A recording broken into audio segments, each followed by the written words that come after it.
السلام عليكم ورحمة الله وبركاته. مباراة الأهلي وإنبي، ماتش سيء جدا. الأهلي الشوط الأول كشكل انت نازل بتهاجم وضغط إنبي وإنبي متراجع، لكن مفيش فعالية على مرمى إنبي خالص. الشوط التاني الموضوع بقى اتقلب خالص، يعني تحس ان فرقة إنبي دخلت أوضة اللبس بين الشوطين، فرقة خرجت منها فرقة تانية خالص.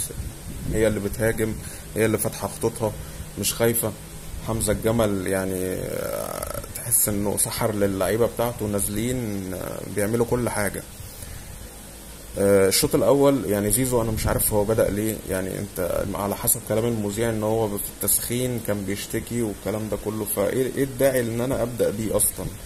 فخلاص يعني كان ممكن يركن وحد تاني ينزل بقى، سواء طاهر سواء بن شرقي ايا كان.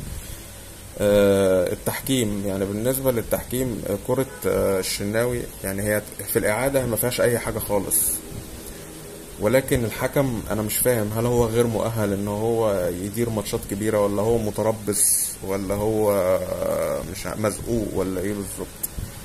يعني أنت شفت في الإعادة أولا الإعادة في الإخراج غير الإعادة بتاعة الفار، يعني في زاوية في الإعادة في التلفزيون لا هي باينه جدا ان الشناوي في زاويه قريبه، باينه جدا ان الشناوي الكره جايه في فخده ما لمسش مهاجم انبي خالص يعني. الاعاده دي بقى هي مش هي دي اللي جت في الاعاده بتاعه الفار الحكم بيشوفها، ومع ذلك برضه تحس ان الحكم مستخسر ان هو يعني لغى الطرد وادى انذار. انت مستخسر يعني ان انت ترجع في قرارك، فاللي هو الكارت طلع فمش هينفع، يعني الاوردر طلع يا فندم. فحاجة غريبة جدا بصراحة. وتريزيجيه انا مش فاهم تريزيجيه، يعني انت راجل جبت جون بس انت اصلا برضو مش ماشية معاك، يعني كل الكور اللي بتجيلك انت عايز تبقى متداخل فيها وحاطط بصمتك على كل كورة، وكل كورة بتجيلك يعني مواجهة للمرمى انت عايز تحطها من مرة واحدة، يا اما بقى ايه جنب القايم يا اما فوق العارضة. يعني في كرة اللي هي عملها لك محمد شريف دي، يعني انت تقف وتستلم وتبص وتشوط جون، لا انت كل كورة عايز تجيلك عايزها من مرة واحدة في الجون.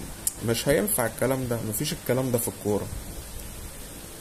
فهل انت مثلا ماضي في العقد مع عقدك في الاهلي ان انت ما تتغيرش، يعني تلعب اساسي وما تتغيرش؟